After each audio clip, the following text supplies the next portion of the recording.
What are you doing? Giving you your reward. Your eternal reward.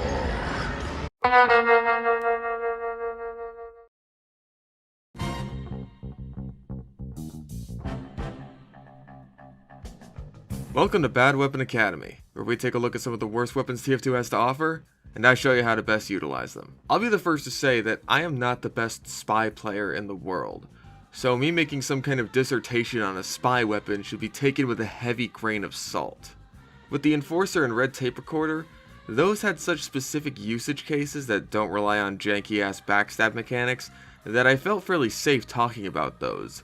But a knife is the core of the class, and as such is a bit harder to talk about without a lot of experience. However, I think most spy players will absolutely agree with me when I say that the Your Eternal Reward is the worst knife in the game. Way back in the day, this weapon saw a lot of use because it was part of the infamous Saharan spy set, which gave you the incredibly useful attribute of near silent decloaking, even when paired with the Dead Ringer, back when that was also very powerful. Then polycount they stink? Then polycount sets were largely removed, and now all you have to show for that Fez you bought is a bunch of rough, coarse, irritating sand.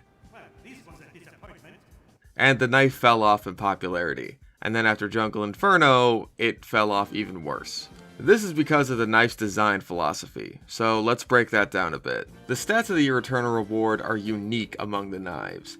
You can't disguise easily. You either gain your disguise through the use of a backstab, which disguises you as the target you just stabbed, or you trade all of your cloak to get a disguise, and your backstabs are now much quieter and cloak the enemy's corpse, hiding it from view, as well as removing the kill from the enemy's kill feed. However, when Jungle Inferno came around, to go along with the new function of using your cloak to gain a disguise, they added a new drawback in the form of a 33% increase to your cloak's drain rate. I don't have to tell you that this is really bad. Your normal 10-second cloak with the Invis Watch is brought down to about 7 seconds, and this is even more extreme with the Cloak and Dagger. Now you can offset this with the Latranger, but this is such a massive downside that it essentially forces you to use it if you want to be just as good as you normally would be using any other knife and revolver pair. This would be a lot worse if the Latranger wasn't already a great weapon on its own, but it limits you from using stronger revolvers that would be better for defending yourself, making impactful long-range picks, and for making you less reliant on your knife. So what this means is you're essentially trading your effectiveness in cloaking for effectiveness in disguising. The problem with that is that disguising simply isn't that powerful a tool, and now even getting a disguise out in the field is a challenge. Disguises are as disposable as they are for a reason. They're not that strong, so you can get one without any sacrifice, and keep it for as long as you want, and get it back whenever you want. Very rarely can you fool someone who is actually worth targeting. The rare moments when you can are fucking awesome and make your brain feel 500% larger, but it's not something that can be relied on, even in a pub setting. And in a pub setting, you'll quickly realize as a spy player that the kunai does the job way better. To put it into terms that spy mains can understand, the kunai turns you into your average shonen protagonist by giving you the game design equivalent of plot armor. That was not a backstab! What the fuck was that? The medic was looking right at me! See, even when I succeed, I'm not happy about it, because that was just bullshit. I didn't deserve to kill that medic. The Your Eternal Reward, meanwhile, turns you into light Yagami. When you get an entire group of people, it feels like everything is going according to Keikaku. But when you fuck up, it's because you're in way over your head and probably got cocky, or some factor got introduced 3/4 of the way into the story that you couldn't possibly account for and that seems purposefully introduced just to screw you over. All I'm saying is there's a reason Naruto got 720 episodes while Light only got 37. Your strength as a spy doesn't usually come from your ability to trick your enemies. It comes primarily from attacking at the right moments when their attention is on something else. This is something that the Your Eternal Reward both excels and fails at. Thanks to the silent nature of your backstabs, groups of enemies will remain unfocused on you for longer periods of time, allowing you to pull off large chain stabs, assuming the rapidly disappearing ragdolls of your enemies with half their cosmetics still visible don't fly in front of their teammates' faces, or they don't have voice chat turned on. Where the knife suffers here is getting to that point in the first place now that your cloak and defensive capabilities are gimped. You either trade your limited cloak for a disguise, or get nowhere with your cloak and then die undisguised and nearly defenseless against anything stronger than maybe another spy. Now you can just disguise upon spawning, and it won't consume any of your cloak meter, and you should pretty much do this every single life as your eternal reward spy, but if at any point you lose it, which will happen if you need to defend yourself or fuck up a stab, you're back to square one. This is a needlessly punishing weapon for one that has upsides that are honestly very limited in use. If anything, Spy's usage is so limited in general that I'd honestly argue the mechanics of a silent backstab which conceals your enemy's body and doesn't appear on the kill feed would help Spy become much more useful if applied universally. As if playing Spy wasn't stressful enough, now you have to deal with not disguising ever, or else you risk losing what is easily your most valuable tool as a spy. Cloaking. So you're fighting your own muscle memory more than the enemy team. This is arguably worse than not being able to disguise at all, because fat fingering the B key isn't going to screw me over if I can't do that, and I'd still have my good cloak drain rate. I guess it's ironic that in an attempt to make the knife more accessible and more utilized, they made it even more user hostile. It's a knife that punishes you in every aspect of your class. You can't disguise easily. You can't cloak efficiently. You have to use the weakest revolver in the game damage-wise, otherwise your cloak is even worse, and even if you use it to shoot people, all you're doing is removing your current disguise in exchange for filling up your cloak meter to put on a new disguise and lose your cloak again.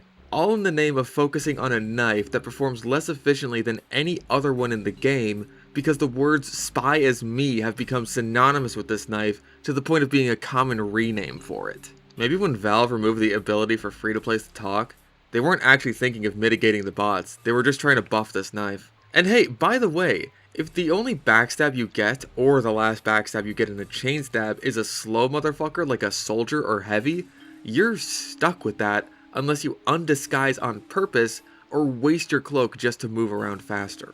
Considering what easy targets these classes are due to their slow speed, this is unfortunately a very common occurrence. So that's a lot of problems on what's already a pretty damn punishing class, assuming the people you're fighting against don't have lizard brains. Now, a lot of issues come down to cloak management, so let's talk about that first things first. Very, very patient players might get some use out of the Cloak and Dagger and the Stranger to offset the lack of cloak as much as humanly possible. This also allows you to recharge your cloak after sacrificing it should you need to disguise in complete safety.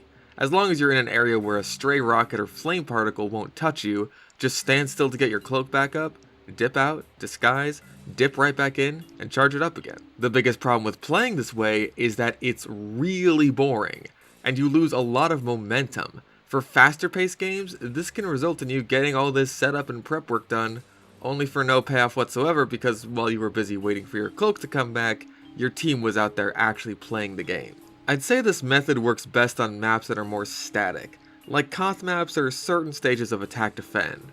For something like Payload or 5CP, which is a lot more mobile, you'd be better off using the stock watch in order to get use out of the many ammo kits you'll find around the map.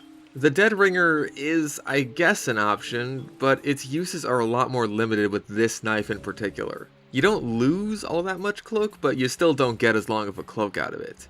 The decloak is still really loud, and sacrificing your escape tool in order to get a disguise is a lot more punishing when it's a binary yes it works or no it doesn't system, as opposed to the other watches which can at least give you something to work with if you're not at full charge. And you can't even get cloak from metal packs anymore, meaning you're going to have to be a lot more careful with your management. On certain maps that are very generous with their metal, like the first stage of Thunder Mountain, which is crawling with max ammo kits, being able to sacrifice your cloak for a disguise is far more valid of a choice. But with the Dead Ringer, you deprive yourself of that option far more often. I'd say the stupider your enemies are, the better the Dead Ringer is with this knife, but if they're that stupid, then I'm pretty sure butter knifing them to death is going to be just as effective. Overall, I'd say the stock watch is the best option, assuming you're using the Elite Ranger. It's the least punishing, and if you have good map knowledge, you can still stay cloaked for quite a long time if you find the proper ammo packs. In terms of using your cloak for a disguise, this is something I rarely find viable except for right inside of spawn. Ammo packs out in the field are much better used to simply keep yourself invisible instead of keeping you disguised. Except for in a few fringe situations, such as if you need to backstab someone in the line of sight of a sentry. Backstabbing people around sentries is actually one of the best applications of this knife in general. Assuming you don't get caught out beforehand, you can easily kill the engineer and sap his sentry without the sentry ever noticing. When normally, without much more precise timing or a preemptive sap, this action would be pretty suicidal. The whole not getting caught out part is really important though, arguably the most important. If you're caught out before you even get a chance to backstab someone, you're dead. That's not an issue with the weapon specifically so much as it is just a spy issue that's compounded by using a revolver that does shit damage and having far less cloak to work with. However, if you don't have a disguise while attempting a stab, then it is an issue with the weapon, and you'll stick out like a sore thumb even more than if you were a pyro without a head or a demo without legs. As long as you decloak behind cover, you're setting yourself up for the best chance of success. You just need to keep an eye on your cloak meter. Decloaking out in the open is risky, but may be necessary depending on your target. Snipers in particular might hang out in areas that don't have much decloaking cover. It's also dependent on your level of cloak. If you're using something besides the l'omelette du fromage, deciding where you get to decloak is a luxury you'll often have a hard time coming across. Those extra seconds you're losing really add up. If you manage to decloak successfully and no one notices you, then it's stabbing time. Now, target priority is important here. If you're going for a large chain stab, it's important to start from the back of the group and work your way forward to maximize the number of stabs you get. This can seem pretty obvious, like no duh, but considering normal target priority for spy, where you get the most valuable target first and whoever you can get afterwards, it's worth bringing up. The silent killer aspect is at its most powerful here, assuming the group is loud enough to mask the very small yet still noticeable noise the backstab makes. You can basically be a lethal phantom who wipes out half the team or more if you're lucky. These situations aren't exactly common, but when they do happen, it's frankly disgusting just how fast you can cut through a group. Another bonus of the silent backstabs is that even if you backstab a slow class at the back or middle of the group, like a heavy or a soldier, no one's noticed anyway, so you can just swing your knife to get your normal spy speed back and get the faster guys ahead of him without issue. On the subject of target priority, since we've already mentioned one of Spy's most frequent targets in the form of the engineer already, let's talk about his other most frequent target, the sniper. For the most part, how you deal with a sniper will be pretty much identical to any other knife. And the sniper is a decently viable disguise that lets you keep a fair degree of speed. And it's not something that a lot of spies tend to disguise as, which is a bonus for fooling the enemy. There is one small, tiny, minor drawback though. The Razorback exists. Now, I personally think that the whole Razorback invalidates spy as a sniper counter thing is pretty ridiculous, since the spy can just shoot the sniper and go right back to business, but that is completely out the window if you're using the Eternal Reward. This thing was designed to be a middle finger to this knife specifically. You cannot attack a Razorback sniper without losing your now much more precious disguise, and because you're essentially forced to run the Lahododo, you might not even have the easiest time gunning him down compared to the Ambassador, the stock revolver, or even the Enforcer. And even if you do manage to kill the sniper, you're stuck without a disguise unless you sacrifice all of your cloak. So you'd better hope he was sniping around at least a medium ammo kit, or else he just screwed you without even trying. As if I needed another excuse to not like the Razorback. That was not a backstab! Stop giving me backstabs that aren't backstabs, it's mean! When it comes to these guys, take them out if they're entirely isolated, or if they're in a group, save them for last if you can. If your team is nearby, then a lone sniper won't put up too much of a fight, and if not, you still at least stand a chance against them, especially since he can't Girardi bushwhack you if he has the Razorback equipped.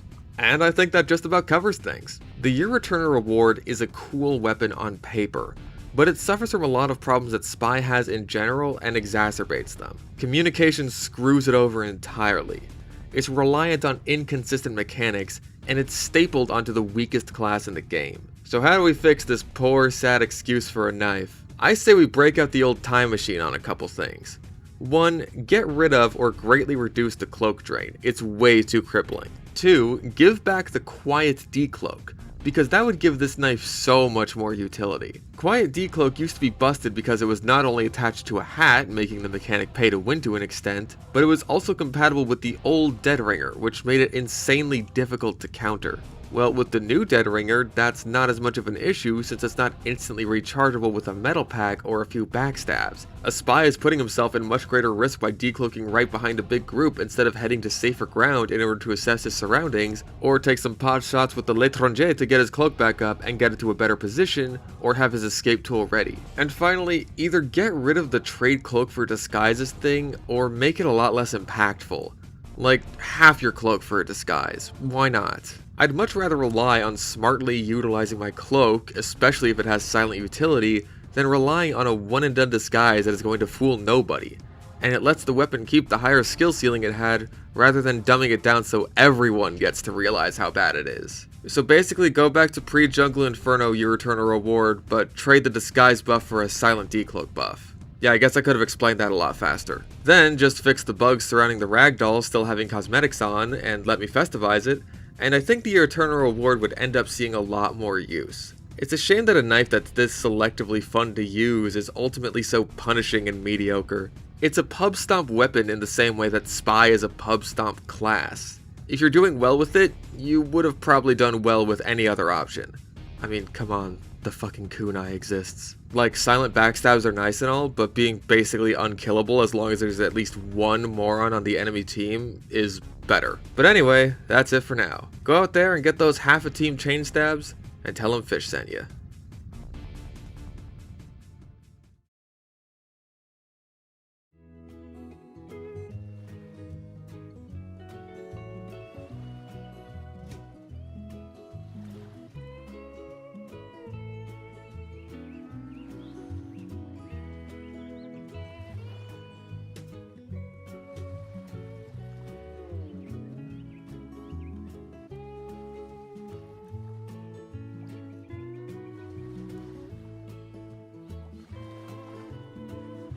Oh yeah, I'm feeling it. Thank God that soldier's body, like...